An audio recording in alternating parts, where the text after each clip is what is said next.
अगर प्राप्त हो जाए, के पत्ते से दूध कटोरी में लेकर मात्र बेलपत्री के पत्रे से एक एक बूंद, अगर दूध आप एक बूंद अगर ज्यादा ना मिला हो, एक चम्मच भी अगर आपको दूध देसी गाय का मिल गया हो, बेलपत्री के पत्ते से तुम्हारे घर के अंदर अगर शिवलिंग है या मंदिर में शिवलिंग है या तुम्हारे नजदीक में कोई शिवलिंग है, उस पर बूंद बूंद एक एक बूंद अगर शिवलिंग पर दूध समर्पित कर रहे हो, श्री शिवाय नमस्तुभ्यम, नमः शिवाय या षडाक्षर मंत्र ओम नमः शिवाय या 33 अक्षर का मंत्र महामृत्युंजय मंत्र, इसका स्मरण कर कर शिव जी पर देसी गाय का दूध समर्पित कर कर इस बेलपत्री को अशोक सुंदरी वाली जगह पर अगर आप समर्पित कर देते हैं, फिर आप जिस भी चीज के लिए अप्लाई करें, मेरा देवाधिदेव महादेव आपका हाथ पकड़कर खींचकर आगे बढ़ा ही दे। जिसके घर में संपदा की कमी होती है, जिसके घर में कर्जा बढ़ जाता है, लक्ष्मी नहीं आती, बहुत टेंशन की जिंदगी जीता है मनुष्य, व्यापार चल नहीं रहा, बहुत तकलीफ का जीवन चल रहा होता है, तो आज भी नियम है हमारे, सोमवार शुक्रवार ये 2 बार ऐसे हैं, इन 2 बार को यदि कटोरी में थोड़ा सा यदि लक्ष्मी जी का स्मरण किया जाए और माता लक्ष्मी जी का स्मरण कर कर एक लाल पुष्प कटोरी के सम्मुख में माता लक्ष्मी का नाम लेकर रखा, वही शहद, वही मधु और वही पुष्प सोमवार का दिन और शुक्रवार के दिन लक्ष्मी का पूजन कर कर स्मरण कर कर दूसरे दिन शुभ का विसर्जन करें। सोमवार के दिन पूजन करें लक्ष्मी जी का स्मरण कर कर, और मंगलवार के दिन अगर विसर्जन करें, 5 या 7 सोमवार या शुक्रवार को यदि आप मधु का भोग लक्ष्मी जी को लगाना प्रारंभ कर दें, शिव का नाम स्मरण कर कर, तो उसके घर में कभी संपदा की कमी नहीं होती, लक्ष्मी उस संपदा को बढ़ाती है। 5 सोमवार पूर्ण होंगे, अगर तुम्हारा दुख है वो समाप्त जरूर। अगर कष्ट का जीवन चल रहा हो, तकलीफ की जिंदगी चल रही हो, या तो 5 सोमवार या 7 सोमवार हाथ में दुर्वा, मान लो दुर्वा, एक बेलपत्र, और उसी हाथ में अपने घर का भरा हुआ 1 लोटा जल, पहले रखना है दुर्वा, फिर रखना है बेलपत्र, उसके बाद में हाथ में 1 लोटा जल, और दोनों हाथों का स्पर्श करते हुए जो अपना पूजन का कक्ष होता है घर के अंदर का, उस पूजन कक्ष की साक्षी में अपने कुल देवता, पितृ देवता और अन्य देवताओं का स्मरण करते हुए, बाबा बहुत दुखी हूँ, बहुत तकलीफ में हूँ, बहुत कष्ट है, बाबा को अपने मन का भाव करते हुए, हृदय से प्रार्थना करते हुए अपने घर के मंदिर से निकल कर फिर उस जल को लेकर शिवालय तक जाओ, निकल कर चलो। इस साक्षी में अपने कुल देवता, पितृ देवता और अन्य देवताओं का स्मरण करते हुए, बाबा बहुत कष्ट है, बाबा को अपने मन का भाव करते हुए, हृदय से प्रार्थना करते हुए अपने घर के मंदिर से निकल कर फिर उस जल को लेकर शिवालय तक जाओ, और दक्षिण की ओर खड़े होकर उत्तर की ओर मुख कर कर जल समर्पित करो।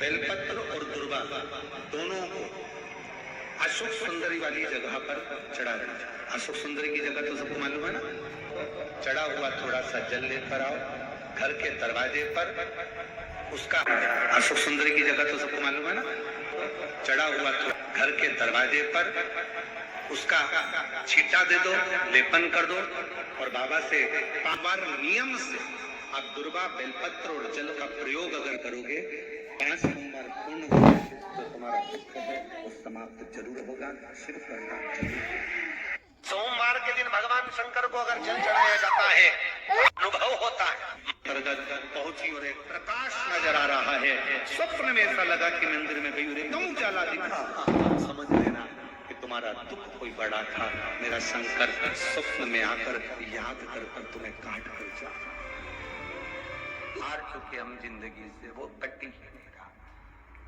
थोड़ा ठीक होता फिर दुख आता, फिर ठीक होता फिर दुख आता। तो शिव और शक्ति का स्मरण करो। बेलपत्री के पेड़ के नीचे जब भी घी का दिया लगाने जाओ तो 2 बाती एक ही दिए के अंदर, एक चावल का दाना उसमें डालकर अपनी कामना कर फिर जलाओ। 3 या 4 सोमवार करके देख लो क्या जाए। मान लो कोई ऐसा दुख आ ही गया कि वो कटने का नाम ही नहीं ले रहा। श्रावण के महीने में केवल शंकर जी की आराधना होती है और भादों के महीने में शंकर भगवान, पार्वती मैया, गणेश जी, सदानंद कार्तिकेय जी, अशोक सुंदरी, भगवान शंकर की 5 बेटियां जया, विषहरा, श्यामली बारी, दौतरी, देव, ये सब प्रसन्न होती है। ये फुलेरे में जो मालाएं लगती हैं, ये फुलेरे में जो फूल की मालाएं लटकाई जाती है, ये भगवान शंकर की बेटियों के भाव से तुमरुका जी बाच रहे हैं उसको। जिन तुमरुका जी का घोड़े का मुंह है, शरीर सुंदर है, मनुष्य का है, देवऋषि नारद जैसी बीणा है उनके हाथ में, वो तुमरुका जी जो शिव महापुराण की कथा को कर रहे हैं, बाच रहे हैं, सुना रहे हैं। अब शंकर की कथा में मन एक भक्त का जब लगता है तो भगवान परीक्षा भी बहुत लेता है। और ध्यान देना, भक्त जब भगवान की ओर झुक जाता है, भक्त जब भगवान का हो जाता है, भक्त जब भगवान की ओर समर्पित हो जाता है, तब भगवान अपने भक्त से खेलना चालू कर देता है। तब भगवान अपने भक्त से थोड़ा थोड़ा खेलता है, अपने भक्त से भगवान थोड़ा आनंद लेता है। परीक्षा सारंगनाथ जी का दर्शन जरूर करें। क्यों? क्योंकि वो एक ऐसा दिव्य दर्शन है, सारनाथ भगवान का एक ऐसा दिव्य दर्शन है, उस कुंड का ऐसा दिव्य दर्शन है जहां पहुंचकर हम जो कामना लेकर अगर कितना भी जीवन में संसार का कोई व्यक्ति अगर मान लो काशी में जाकर सारनाथ भगवान का दर्शन ना कर पावे और उसकी जिंदगी में बहुत कर्जा है, इतना भी धन नहीं है कि काशी जाकर सारनाथ भगवान का दर्शन करे, तो शिव महापुराण की कथा कहती है अगर बन सके तो 5 बेलपत्र, 5 दुर्वा, 5 कनेर का पुष्प, 5 काली तिल हाथ में रखकर सारनाथ भगवान का स्मरण कर भगवान शंकर के मंदिर में शिवलिंग पर समर्पित करें और शिवलिंग पर समर्पित कर सारनाथ भगवान का स्मरण कर लोटा भरकर जल शिव को समर्पित करें। उसी का थोड़ा सा जल झेल कर लेकर आकर अपने घर व्यापार के ऊपर छिड़कना प्रारंभ करें। धीरे धीरे 3 महीना भी नहीं लगेगा, व्यापार वृद्धि करेगा, कर्जा चूकना प्रारंभ हो जाएगा। सारनाथ भगवान का इतना महत्व, बोले सारनाथ महादेव की, शिव का इतना, उसको जाने, उसको पहचाने। शिव महापुराण में 2 शब्द दिए हैं कि भगवान शंकर की आराधना करने वाले को भोग का भी सुख होता है और मोक्ष भी प्राप्त होता है। भोग से मतलब क्या है? कोई कामना, आपके जीवन की कोई कामना हो, आपके जीवन की कोई उम्मीदें हो, मुझे ये प्राप्त करना है, मुझे ये प्राप्त करना है, मुझे ये लेना है, मुझे ये प्राप्त करना है, वो उम्मीद। सारनाथ महादेव, सारनाथ महादेव, आप में से कोई गया है काशी में? सारनाथ महादेव का दर्शन किया आप लोगों ने? काशी में सारनाथ महादेव है, पीछे वाले हाथ उठाए होकर आए हैं, माता जी भी होकर, इधर से भी कई लोग उठाए। काशी में सारनाथ महादेव, और जो दर्शन कर आए हैं उनके चरणों को हमारी तरफ से नमन है, प्रणाम। काशी में जितने भी शिव भक्त कावड़ चढ़ाने के लिए काशी में विश्वनाथ जी के यहाँ जाते हैं, वो सारनाथ जरूर जाते हैं।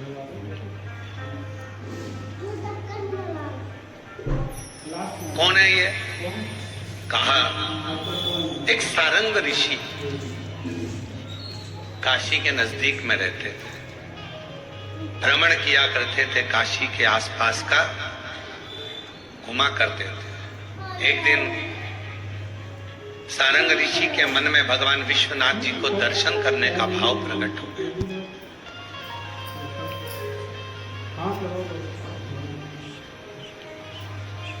काशी से थोड़ी सी दूरी पर इनका निवास था।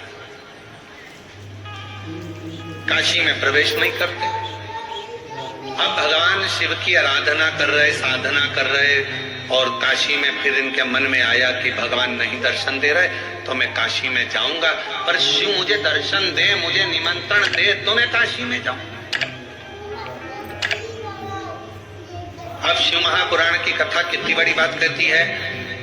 स्वयं तुमरुका जी ने चंचुला देवी से कहा, जिसका पति प्रेत योनि में पड़ा था, मुक्ति के लिए साधन कर रही है चंचुला, ईश्वर जी गोरा जी यजमान बनकर बैठे हैं, और उस समय पर तुमरुका जी बोल रहे हैं चंचुला देवी से, चंचुला काशी की धरा पर शिव महापुराण में और भगवान शंकर के मंदिर में वही पहुंचता है जिसको शंकर भगवान हाथ पकड़ कर लेकर जाते हैं, जिसको भगवान उघड़ता नहीं, भगवान शिव लेकर जाते हैं। शिव महापुराण की कथा तो यहां तक कहती है कि बेल पत्र के बीच वाले पत्ते पर, बेल पत्र के अगर बीच वाले पत्ते पर गौ माता का घृत, गाय के दूध से बना हुआ घी अगर बीच वाले पत्ते पर लगाकर शंकर भगवान को समर्पित करा जाए, और वही पत्ते को उठाकर, उसी पत्ते को उठाकर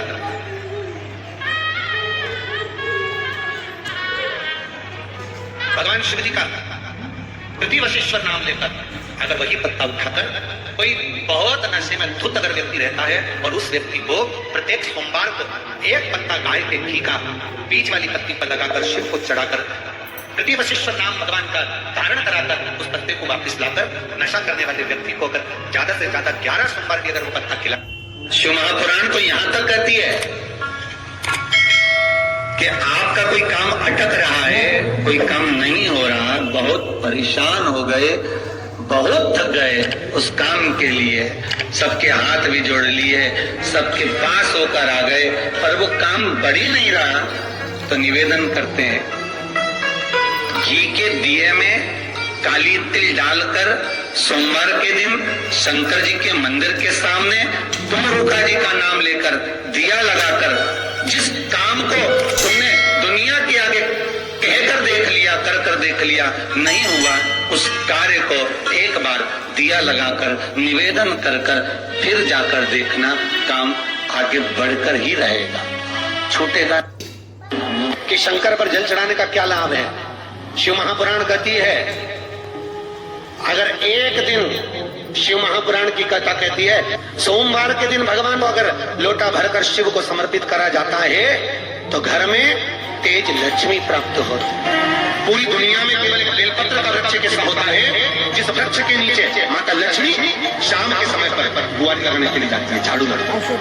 बेलपत्र के पेड़ पर बेलपत्र का वृक्ष जिसके यहाँ लक्ष्मी नहीं दिखती हो, पैसा घर में नहीं आता हो, बहुत चिंता लगी रहती हो, लक्ष्मी से जुड़ी हुई, व्यापार से जुड़ी हुई, पैसा है ही नहीं, आप बहुत मेहनत कर रहे हो। सोमवार की सोमवार 5 सोमवार बेलपत्री के पेड़ के नीचे एक घी का दिया लगाना चालू कर दीजिए। शाम के साथ थोड़ी सी मिट्टी बेलपत्री के पेड़ के नीचे उठा कर लिया, घर के अंदर लाकर इतनी सी मिट्टी लाकर पटक दीजिए। 5 सोमवार का फिर देखो, छठे सोमवार को करने की जरूरत नहीं पड़ेगी। लक्ष्मी शाम के समय पर प्रतिदिन बेलपत्र के पेड़ के नीचे बुआरी लगाता है। अगर तेरे घर में लक्ष्मी नहीं आ रही हो तो कमल गट्टे को पानी में डाल शिव जी को चढ़ा कर, कमल का फूल बाजार में मिल रहा हो, जब तक कमल का पुष्प बाजार में मिले तब तक एक कमल का पुष्प सोमवार की सोमवार शंकर को चढ़ाना चालू कर दे। सोमवार को नहीं चढ़ाए तो प्रदोष को चढ़ा, और शंकर की भक्ति कर, और कमल का फूल ना मिले तो कमल गट्टा पानी में डाल, उस पानी को शंकर पर चढ़ा, और चढ़ा, क्योंकि शिव के चरणों में रहने के लिए माता ख्याति ने लक्ष्मी देना चाहिए, और लक्ष्मी जी को भगवान शंकर ने नारायण को दे दिया। अगर वही कमल के पुष्प पर लक्ष्मी का निवास होता है, इसलिए दीपावली पर कमल का फूल शिव जी को, भगवान माता लक्ष्मी को समर्पित होता है। कमल का पुष्प मेरे भगवान विष्णु ने शंकर भगवान को सावन के महीने में 108 दिए थे। वो पुष्प का फल इतना मिला कि भगवान विष्णु को सुदर्शन चक्र मिल गया था। सुदर्शन चक्र किसका था? भगवान शंकर का। वो चक्र भगवान विष्णु को दिया। ले लो, तुमने कमल के फूल चढ़ाए 108, ये कमल का पुष्प चढ़ाने का फल है कि अपना सुदर्शन चक्र तुमको देता हूँ, दुष्टों का संहार करना ये आपको देता हूँ। भगवान विष्णु सुदर्शन चक्रधारी हो गए। केवल कमल का पुष्प चढ़ने से भगवान नारायण को लक्ष्मी प्राप्त हो जाती है, इसलिए लक्ष्मी जी की प्रियता कमल का पुष्प है। वो कमल के पुष्प का जल, कमल का जल या कमल गड्ढे का जल शंकर पर आप प्रदोष की प्रदोष, सोमवार की सोमवार नहीं आ रही ना लक्ष्मी, ऐसा नहीं आ रहा, अब आपने सबको माथा टेक लिया, चढ़ाना चालू करो, एक कमल गड्ढा पानी में डालो, उस पानी को शिव जी को चढ़ाओ, चढ़ाइए, मिल जाए कमल का फूल। जब तक मिल रहा है लाख पुष्प मिले, मंगवा लिया, चढ़ा दिया, सोमवार की सोमवार। तो चढ़ाओ, शिव की आराधना करो, शंकर की भक्ति करो और एक लड़की से करो। क्या बोलिए? बटकेश्वर महादेव। एक बात याद रखो, कोई बच्चे पढ़ाई कर रहे हो और उनका चित्त, उनकी वृत्ति, उनका मन पढ़ने में नहीं लग रहा, गलत जगह पर बच्चों का चित्त जा रहा, कोई व्यसन में, कोई घूमने में फिरने में, दोस्त यारों में, तो बड़ के पेड़ के नीचे, बड़ के पत्ते के ऊपर शंकर भगवान के शिवलिंग का निर्माण करें, बालू रेत का शिवलिंग, उसके पूजन करें और पूजन करने के बाद उसी बड़ के पत्ते पर रखे हुए शंकर भगवान को पूजन आदि करने के बाद नदी में विसर्जन करें। उस बड़ के पत्ते को लेकर जाए जहां पर बालक सोता हो, जो गलत संगत में पड़ रहा है, जगह जा रहा हो या चिड़चिड़ प्रवृत्ति में हो, उसके पलंग के सिराने में उस पत्ते को 1 महीने के लिए रख दीजिए। बच्चा गलत संगत से छूट जाएगा, उसकी चित्त वृत्ति वापिस लग जाएगी। बटकेश्वर महादेव का इतना प्रमाण हमारे शास्त्र वर्णन करते हैं महाराज। बटकेश्वर, जिनका अदालत में कोई काम चल रहा हो, प्रशासनिक कोई कार्य और नहीं हो रहा हो, तो बटकेश्वर महादेव की पूजन बड़ के पेड़ के नीचे बालू रेत का शिवलिंग बनाए, बिना पत्ते पर, केवल भूमि, उसकी पूजन करें, दही चढ़ाएं, चढ़े हुए दही को घर में लेकर आए, शंकर भगवान का विसर्जन करने के बाद में चढ़े हुए दही को घर पर लेकर आए, उसका हाथ से एक रुमाल पर छापा लगा लें। अदालत में जब भी आप जाए, प्रशासनिक कार्य के लिए कभी भी जाए, उस रुमाल को जेब में रखकर लेकर जाए, आपका कार्य सफल होगा। बटकेश्वर महादेव का इतना प्रभाव। बटकेश्वर महादेव का पूजन, अर्चना, स्मरण जीव को सुख प्रदान, भगवान शंकर को आनंद की अनुभूति करा। भगवान शिव बटेश्वर महादेव, ये वही बटेश्वर महादेव का प्रमाण वर्णन करते हैं। अगर हमारी दुकान नहीं चलती, धंधा पानी नहीं चलता, व्यापार नहीं चलता, तो उसके लिए बटेश्वर महादेव का पूजन किया जाता है। सही व्यापार ना हो, लक्ष्मी कमा नहीं रहे हो, बहुत मेहनत कर रहा है, फल 1 रुपया नहीं मिल रहा, अथक प्रयास किया जाए और अगर फल नहीं है तो बटेश्वर महादेव का पूजन करिए। उसके लिए कहा, और उसके लिए हमारे यहाँ वर्णन किया गया, बड़ के पत्ते के ऊपर पीपल का पत्ता रखना पड़ता है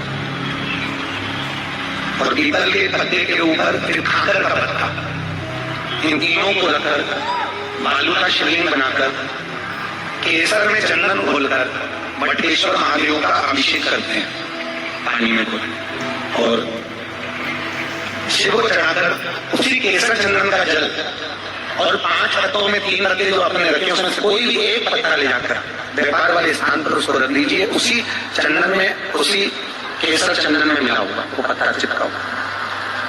आपको केवल आपने आज रखा, आपको कल से अंदर मालूम पड़ जाएगा व्यापार कैसा बढ़ता है, अपने आप उसमें सुख का अनुभव होता है, आप अपने आप उसमें सुख की अनुभूति होती है, फल की प्राप्ति होती है। कई लोग कहते हैं महाराज जी शिवलिंग क्या घर में रख सकते हैं? बिल्कुल रख सकते हैं। कहते हैं जितना घर में रोग, बीमारी, दुख, तकलीफ जो आती है, सबसे पहले अगर वो प्रामाणिकता में प्रवेश करती है तो 2 जगह पर उस रोग बीमारी को झेला जाता है। एक घर के दरवाजे पर तुलसी के क्या, दूसरा घर में जो शिवलिंग होता है उसके ऊपर। ये 2 जगह पर रोग बीमारी तक झेली जाती है, 2 जगह पर। इसकी पढ़ाई, इसकी रोग बीमारी, दुख दर्द, इसको वहां झेला जाता है। और भावों की सेवा आनंद से करना। शिवलिंग कभी भी बोला ना किया। घर में अगर शंकर जी का शिवलिंग है तो नंदी रखना जरूरी नहीं है। शिवलिंग को कभी भी तुलसी के क्यारे में ना रखें। श्री शिवाय नमस्तुभ्यम।